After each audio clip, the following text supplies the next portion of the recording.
Hello friends, welcome back to this channel. दोस्तों, इस video में हम बात करेंगे वोडाफोन आइडिया के लिए। बट अपनी बातचीत को कंटिन्यू करें उससे पहले आपसे रिक्वेस्ट करना चाहूँगा।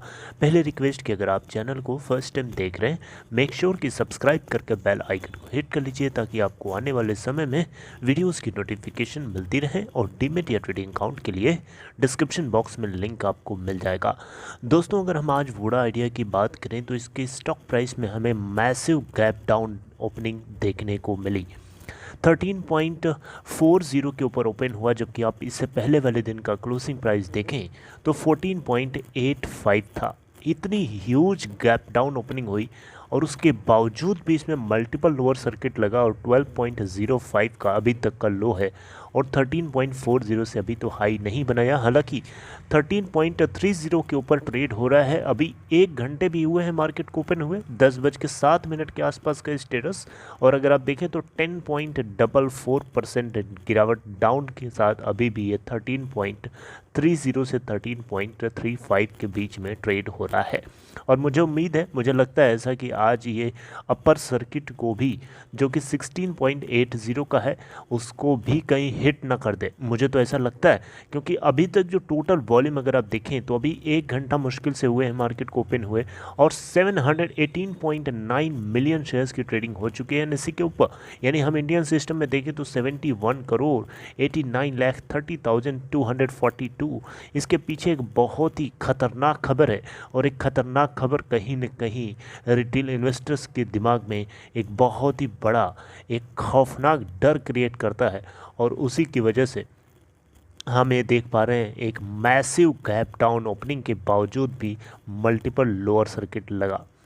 दोस्तों, आइए उस खबर की बात करते हैं। जैसा कि मैंने आपको पहले भी थोड़ा सा हिंट किया था एक मॉर्निंग में वीडियो के माध्यम से, हालांकि उस समय तक कुछ ज़्यादा क्लियर नहीं था, क्योंकि आईआईएफएल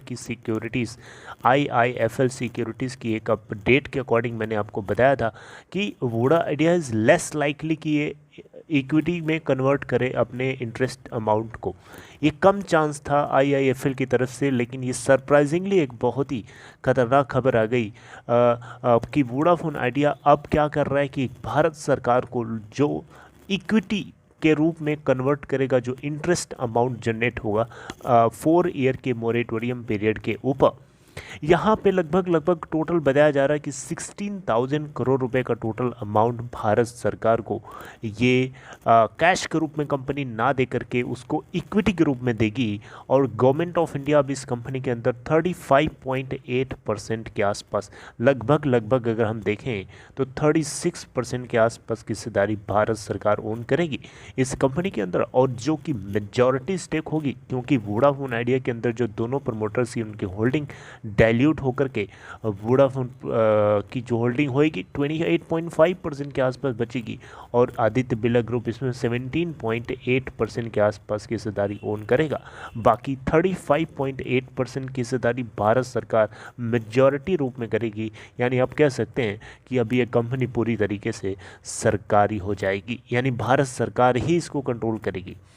राइट, तो ये एक सरप्राइजिंग मूव लिया गया है वोडाफोन आइडिया की तरफ से और ये कहीं न कहीं इन्वेस्टर्स के साथ एक बहुत ही बड़ा धोखा कह सकते हैं, क्योंकि इन्वेस्टर्स को ऐसा बिल्कुल भी इस तरीके की भनक तक नहीं थी, क्योंकि उम्मीद भी नहीं थी, क्योंकि वोडाफोन आइडिया अभी तक भारतीय एयरटेल के लिए हुए स्टेप्स को जनरली फॉलो करता रहा है। तो उम्मीद थी कि ये एयरटेल की तरह ये भी अपने इक्विटीज़ को नहीं देगा भारत सरकार को, बल्कि उसकी जगह कैश पेमेंट करेगा।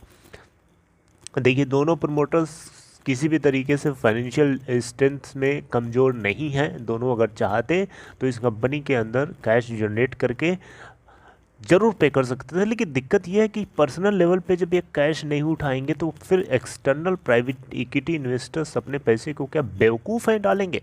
जब आप जिसकी कंपनी है, जब वही नहीं तैयार हो रहा है तो दूसरा कैसे तैयार होगा और कब तैयार होगा। आपको पहले से फंड रेज करना चाहिए। और प्लस आप देने की भी सोच भी रहे हो तो आपको उस समय, जिस समय आपने बातचीत हुई थी, जिस समय भारत सरकार स्टेप इन कर रहा था, उस समय अपनी कंपनी की वैल्यूएशन को आप इस लेवल तक रखते कि कम से कम ये बात भी जाती तो आपको 35-36% की हिस्सेदारी कंपनी के अंदर भारत सरकार को नहीं देनी पड़ती।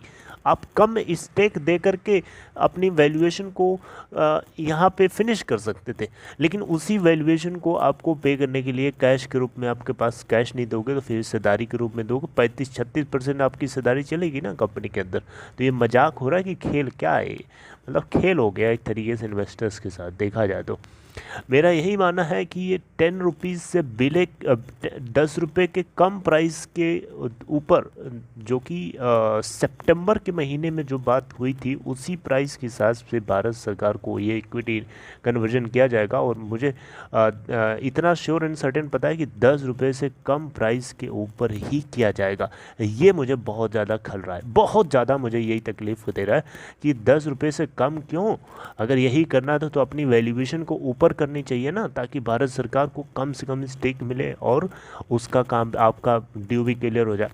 दोस्तों आपको क्या लगता है इस मुद्दे के ऊपर, अपना कमेंट बॉक्स में व्यू ज़रूर शेयर करिएगा। बाकी आपसे मैं यही कहूँगा, पैनिक मत करिए, आगे देखते हैं क्या सिचुएशन मोड़ लेती है। अभी बहुत सारे ये फंड रेजिंग की बातें कर रहे थे कई दिनों से, देखते हैं कि वो भी जुमला निकलता है या मटेरियलाइज होती हुई दिखती है, अब ये तो वक्त बताएगा। लेकिन एक चीज़ यहाँ पे ये भी सिक्योरिटी, मैंने आपको मॉर्निंग वाली वीडियो के अंदर बताया था कि यहाँ पे सेंस ऑफ सिक्योरिटी थोड़ी सी बढ़ जाती है, क्योंकि अब ये सरकारी कंपनी हो जाएगी तो सिक्योरिटी थोड़ी बढ़ जाएगी, यानी अब डूबने का या फिर वाइप आउट होने का मार्केट से खतरा ख़त्म हो गया एक तरीके से। लेकिन कहीं ना कहीं ये इन्वेस्टर्स को एक बहुत ही ज़्यादा एंटीसिपेटेड नहीं था, एक सरप्राइजिंग मूव है और ये डेफिनेटली सेटिस्फाई नहीं करता, बिकॉज वी डू नॉट, मतलब हम लोगों ने ये होप नहीं रखी थी प्रमोटर्स ये स्टेप लेने वाले हैं, गहरे गुजरे स्टेप्स लेना। जब यही लेना था तो कितने दिनों साल भर से ख्वाब क्यों दिखा रहे हो कि फंड रेज कर रहे हैं दुनिया भर के। बहरहाल दोस्तों, आप लोगों को क्या लगता है कमेंट बॉक्स में बताइए। मैं तो शॉक्ड हूँ काफ़ी इस अपडेट को जान करके, और मुझे लेट पता चला क्योंकि ये लेट अपडेट भी आई है, अचानक ये चीज़ आई है और गैप डाउन ओपनिंग हुई। तो फिर चले, खैर अपना ख्याल रखिए दोस्तों, आगे कोई अपडेट आएगी हम उसको डिस्कस करेंगे और आपसे इस मुद्दे के ऊपर एक्सक्लूसिवली बातचीत होती रहेगी। और मुझे रिसर्च करनी है, रिसर्च करने के बाद और बातचीत करेंगे। Take care.